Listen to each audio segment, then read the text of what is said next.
not the audible sound that you heard on my saxophone. That saxophone does not define me. It was a tool that helped refine me and helped me understand who I could be personally and who I could be professionally for the students that I teach. But my sound is not audible. My sound is the internal significance that I bring to the classroom. Let me give you an example. Right now, do me a favor. No funny business. Now, if you're the person that's videoing, you keep your eyes open. I appreciate that. But watch this. For everybody, do me a favor. I want you to close your eyes and think of your favorite teacher. That's good. You can open your eyes. You can open your eyes. I should have took the picture. I wasn't thinking. I should have took the picture because, Michigan, you look good, but you looked great when you closed your eyes and thought about that person because I saw smiles. I saw relaxed faces, confidence on the face. I just saw a different demeanor. Without me even prompting you to find joy, you found joy thinking about that person. What you thought about was not any set of notes. What you thought about was no program set, repertoire list. What you thought about was not curriculum. It was not lesson plan. What you thought about was the way that person made you feel. And the way you felt about yourself when you were in their presence. Oh, listen today, I need you to hear this. We're going to unpack it today, but first I need you to understand who you are. I am who? For some child, you will be that person that they close their eyes and think about. So we have to ask ourselves, what is our sound?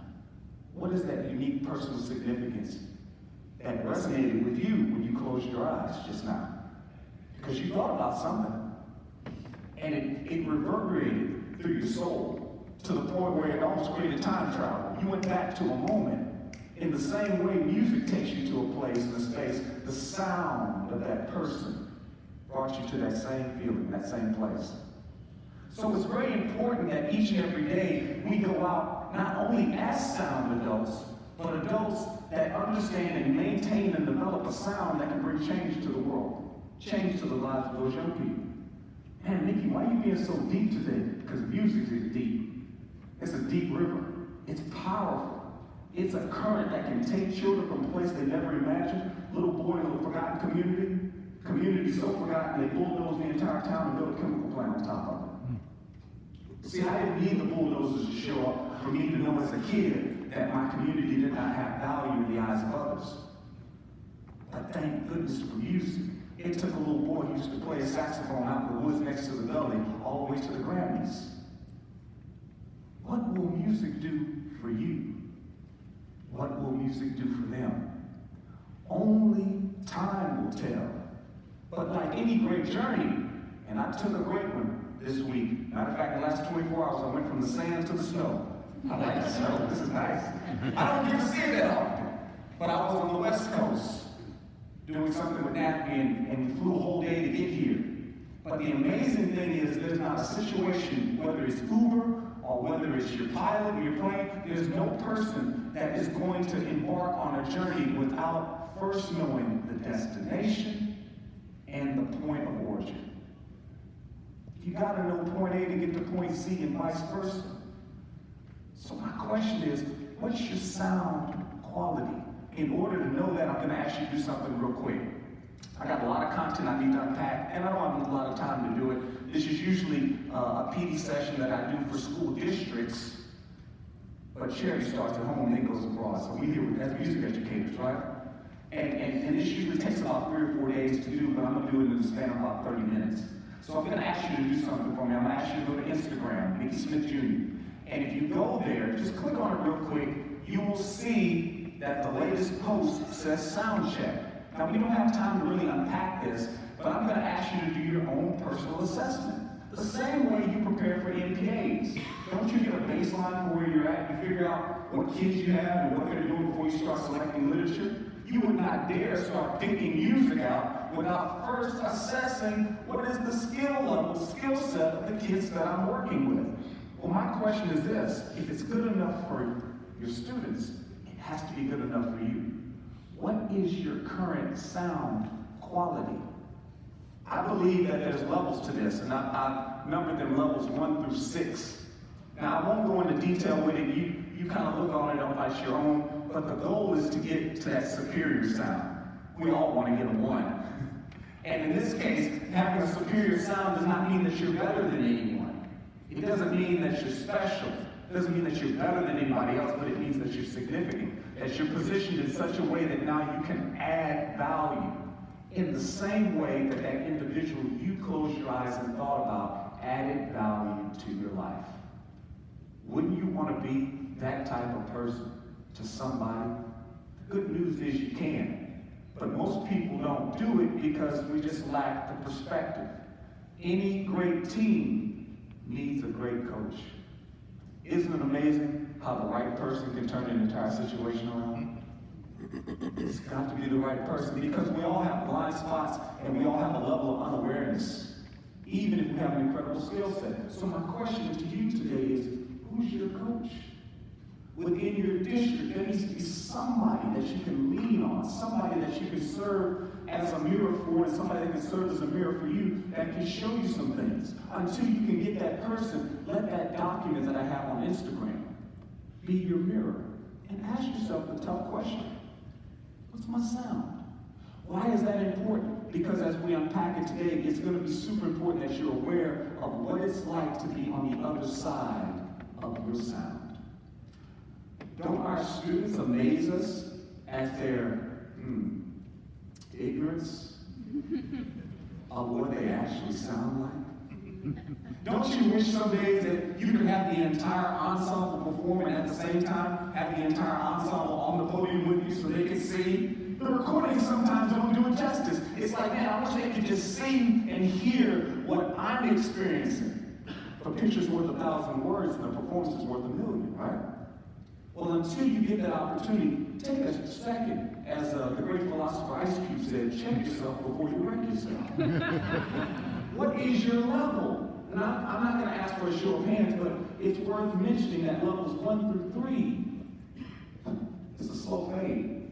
Sometimes it's hard to even see where you're at, so I try to outline it and detail it in such a way. This is not to admonish anybody or to put anybody down. It's about awareness. Knock, knock. Who's there? I am. I would never let anybody else know more about me than myself. How frustrating is it to see students and children that follow influencers and they can tell you anything about them, but they still don't know the fingers on the instrument. They still don't know their solfege. They still have trouble recognizing the notes in the staff, but they can name every member of the Infinity War and Avengers. They can name them all. Awareness is the key. My question is, are you a student of yourself? Because to be a teacher of them, we have to be a student of ourselves. So, let's unpack it a little bit. When we talk about our sound, there's a few things to consider. What energizes you? What gets you going? Now, don't judge me, but I've never had a sip of coffee in my entire life. I know. Somebody said, Nick, you're missing out. I'm on a fixed income, it's broke. So I can't afford some of those luxuries, right? But I'll tell you this, there are things that energize me. For example, I don't need perfect days, I just need purpose days. And for so many of us, we got into this profession because it was steeped in purpose. Have you talked to a music major sometimes? Isn't it beautiful? How many first year teachers we got out there? Anybody first year? We love you. Show some love to first year teachers.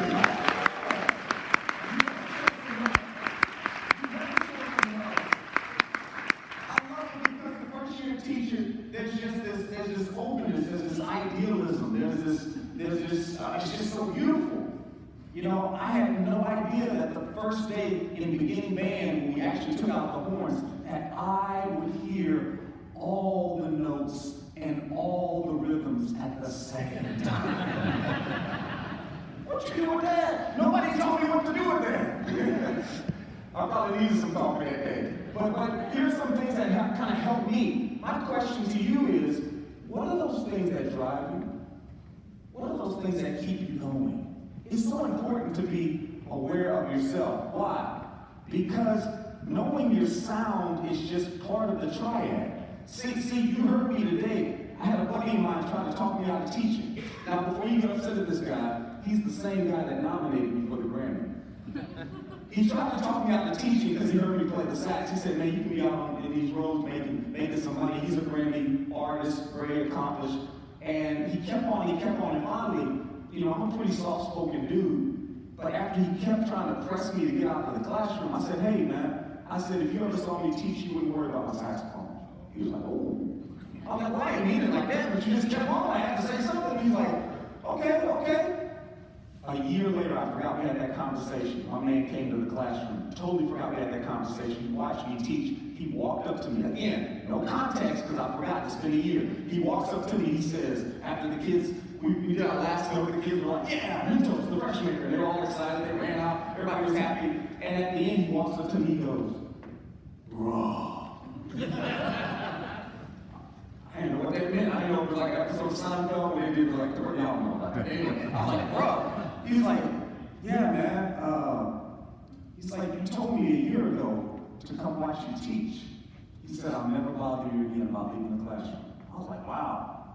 Thank you, I guess. I'm like, maybe is that because I don't sound good in science? I didn't know what to make of it at the time. But as time went on, I began to understand that there's a significance.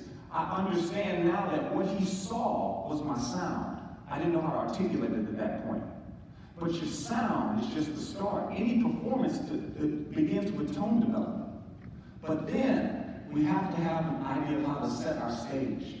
And what I want to do later today, I'm going to have a session where we break down the components of setting your classroom to be a successful stage for learning.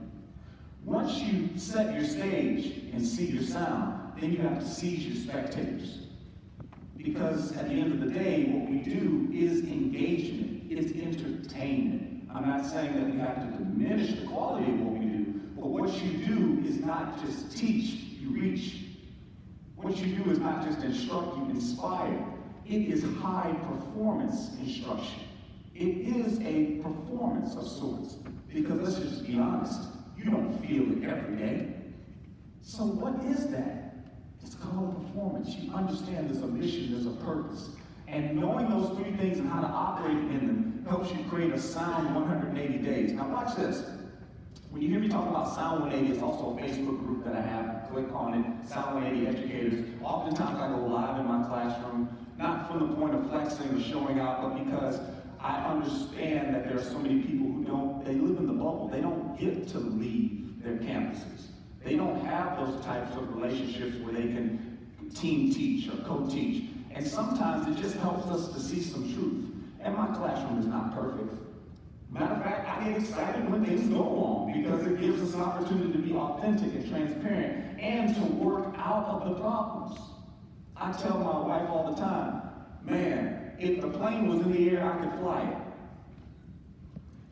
But those fellas get the big bucks for getting it off the ground and getting it down back on the ground again. And so many times we can do things where everything's perfect, but what do we do in turbulence? What do we do to get it off the ground at the beginning of the year? What do we do to set that plane down? That's the type of things I share on that platform. Sound 180 Educators, SOUND, number 1, number 8, number 0. So when we talk about this, it came from a place of asking, okay, are we victims or victors? And when I talk about the victim or victor mentality, I travel this country, I talk to tens of thousands of educators, and it doesn't matter where I go, there are challenges at any level. It doesn't matter if you're working in a school district that's more affluent, one that's more poverty-stricken, whether it's private or public, I'm hearing many of the same things. People are not burned out as much as they are now demoralized. Loss of hope on top of an overwhelming schedule. So how do we get past this place of hopelessness? I believe the answer lies in Law and Order Special Victims Unit.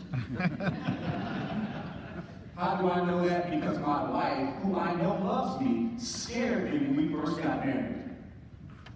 bed, and she watched TV. Snapped. Homicide. Dateline. How to Get Away with Murder. What awful show title, by the way. But her favorite was Law and Order Special Victims Unit. And my man Ice-T, he would always look at the situation, a horrible, gruesome situation. He made it so cool. He'd walk up to the person, he'd say, "The Vic." I'm like, man, that sounds kind of cool. The Vic, I mean, it's not cool, my man is dead, but the Vic, it sounded kind of hip, kind of slick, right? And it got me thinking about those worksheets I used to do as a kid where they would start the word, but they leave the rest of it blank. And it was up to you to use your vocabulary skills to figure out what the rest of the world is, a la Wheel of Fortune kind of deal, right? And it got me thinking, if we approach each day with a Vic mindset, then we determine the whether or not something is. But this is not just pie in the sky. This is a three-pronged system that I use. You show me a classroom that achieves, I'll show you a classroom that believes in something or someone. Nothing in this thing called teacher life happens by happenstance. It only happens by habit stacks. Small things done well stacked on top of each other over time. I saw it again this morning. I think my man's name is Bill. He had the percussion ensemble here. And he had one of his students here that was talking with me. And he had young kids, but I watched. Bill understood what was it Kroc? McDonald's understood. McDonald's is a multi-billion-dollar organization, company that is basically run by teenagers. Now, I don't know what your teenagers were like that you teach. Sometimes I can't trust them to get from the door to the chair. Yet McDonald's has figured out a way to use child labor to be one of the most successful, productive, and financially lucrative businesses in the world. How? Off of systems. When I go into a classroom, the first thing I'm looking for is systems. That's what we're going to unpack in detail in the next session. But the overall idea of this is VIC. VIC stands for three things. Vision. Most classrooms that I see that are struggling with multiple issues, most teachers that I see that are drowning, are absent of vision. What is it that you see? For example, I asked you to see the sound.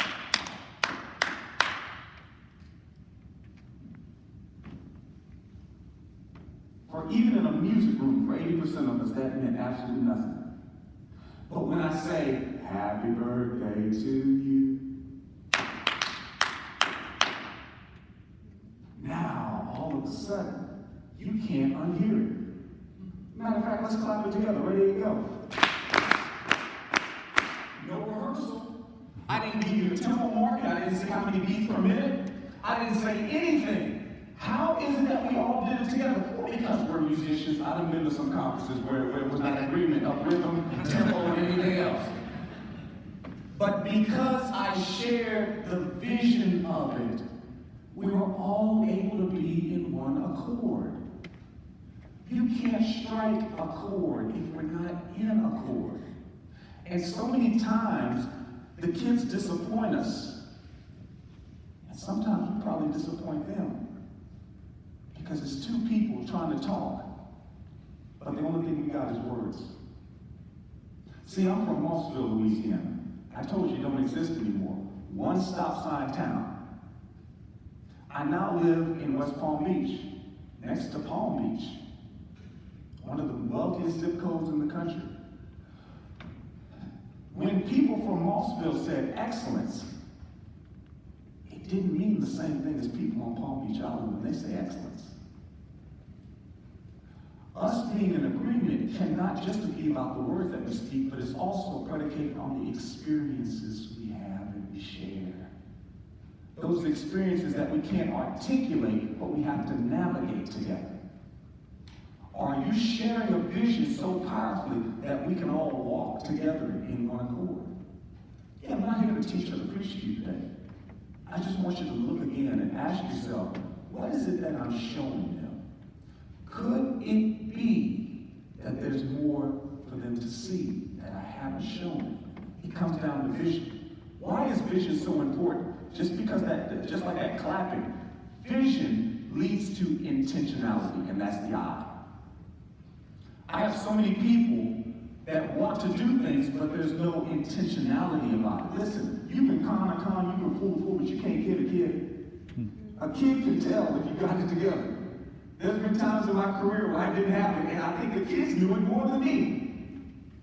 Now that doesn't mean you have to put pressure on yourself to be perfect. What I'm saying is, what can you do tomorrow with purpose? When it comes to setting up your rehearsal schedule, your warm-up schedule. So listen, you come into my classroom, I don't let you get into the door without love of purpose. Matter of fact, if you're in 4th and 5th grade, I stopped you earlier in the year. I didn't even let you come into the room. We stopped outside. We had a powwow because I had to walk them from their little classrooms. And I said to them on that first day, hey, we don't do things the wrong way. And they're like, okay. He's another one of those. Yeah, every teacher says that. Then I blew their minds. I said, hey, and we don't do things the right way. Next thing I heard the little boy say, well, what do we do? I'll never forget that moment. I said, I'm glad you asked. I said, we do things better than the good way. We do it the band way. So what do you think the next question was? There you go. I got them. See, you got to hook them. It's got to be intriguing. It's got to be intentional. What's the band way? I'm glad you asked, kids.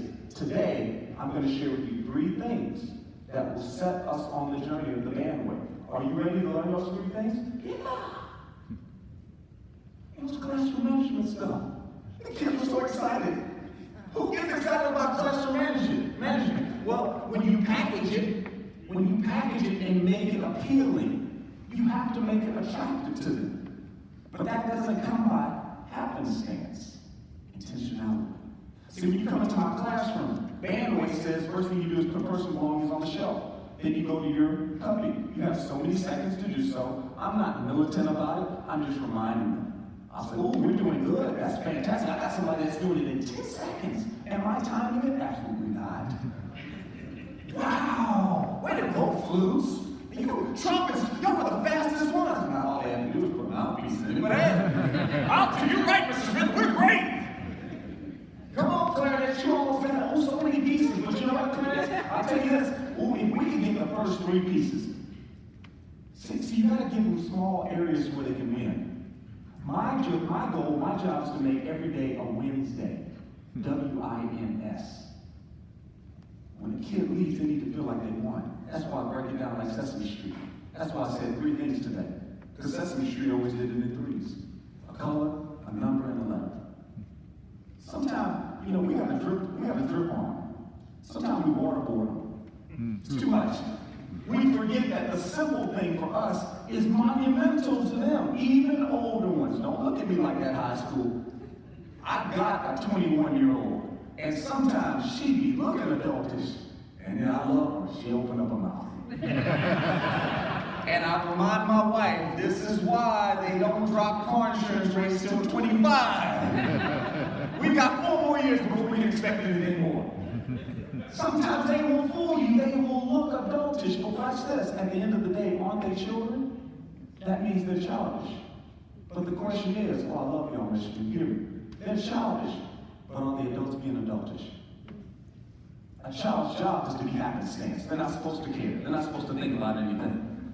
But we carry that burden of having the vision and the intentionality. If you don't, then they're going to dictate and write the narrative. And nobody wants to read that book. Now, you can contribute to my book. I'll give you a little blurb there. Hey, I'm not going to let you co-author. I just can't. This is not going to end well, right? So you got to have the intentionality. And lastly is the consistency. The consistency. But here's the thing, I don't have to unpack this super deep. I think we all understand now we can put the cart in front of the horse. How in the world can you lead or start with consistency if you have first not established intentionality and vision? You have to have those things in place. So for me, it comes down to a few things. Asking, who am I? Who am I? Am I the teacher that just wants this to be a gathering, more social? And that's not a bad thing. I shouldn't have said just, but do I want, because you gotta know your community, and you gotta know the framework of what's expected. Is this going to be a performance-based thing where we're at the state convention and we're performing every day? Are we going to Carnegie Hall? Is this going to be something that's more football-driven? Is this going to be something that's more NPA-driven? Is this going to be something totally out of the box and more modern music? It starts with you. Who am I? What do I want? And what am I supposed to do? These are questions we have to ask. They sound like such simple questions, but I'm always amazed when I do these workshops and I unpack this. I ask these simple questions and you can hear crickets. Because as simple as they sound, it's like that simple piece that the kids mess up on because it looks deceptively easy, but they didn't realize I got to count the rest.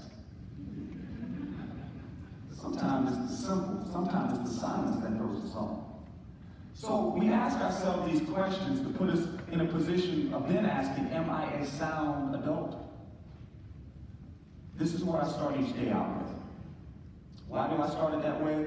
Because I understand that I only have X number of minutes to be selfish. See, the moment the bell rings and the kids show up, my life is no longer my own. But that don't bother me anymore. Because I start my day with a level of purpose and control. So when the kids show up, my cup is full enough to where I can pour out. But there's nothing more frustrating than people demanding pieces of you. People demanding that you pour out when you've taken no time and had no direction on how to first pour into yourself. You can know all the music theory in the world, but if you ain't a good person on that day, then the sound doesn't resonate. The sound then becomes dissonance that repels. And I've been guilty of it. I have been a repellent teacher at times. My only prayer is that I didn't send a kid on a path they couldn't return from. So now what I do is I try, not perfect, but I am purposed each day to ask myself 4 things. And I write down small things that I can successfully do to achieve this. How can I see myself beyond myself?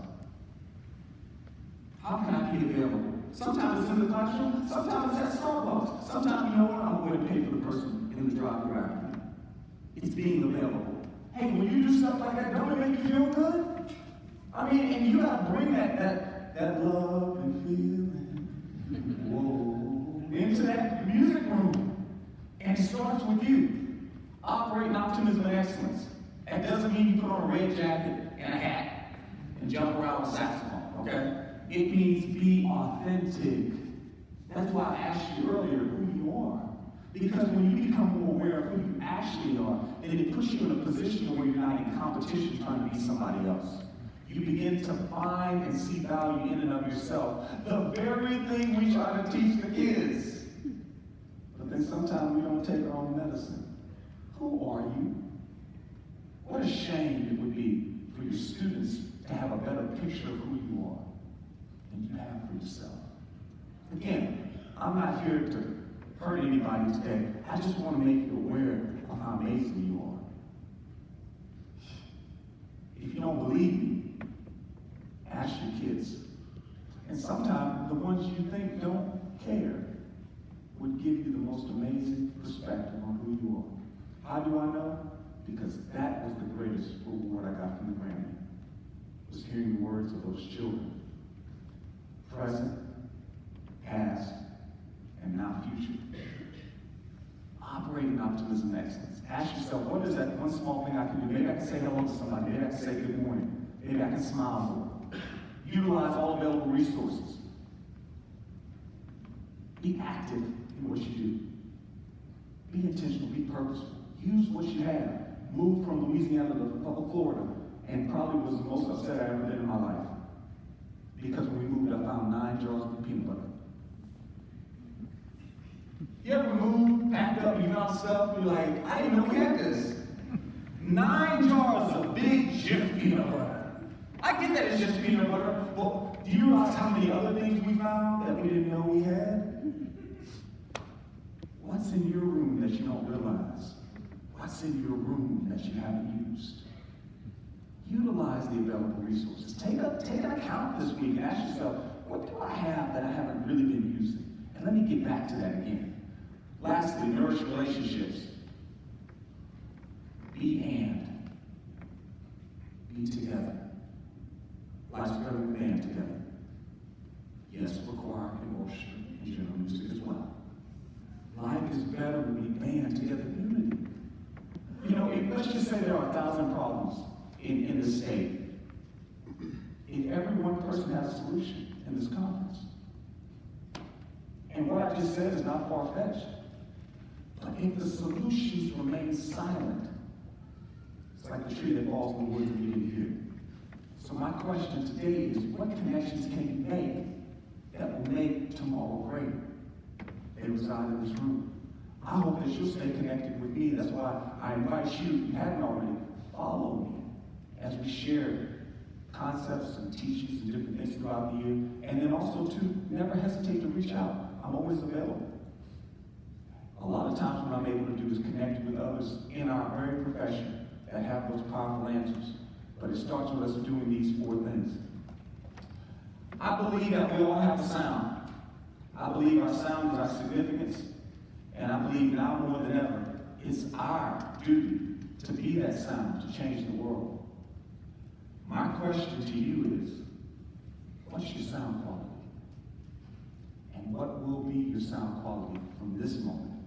Because it doesn't matter what you've been. It matters who you are now.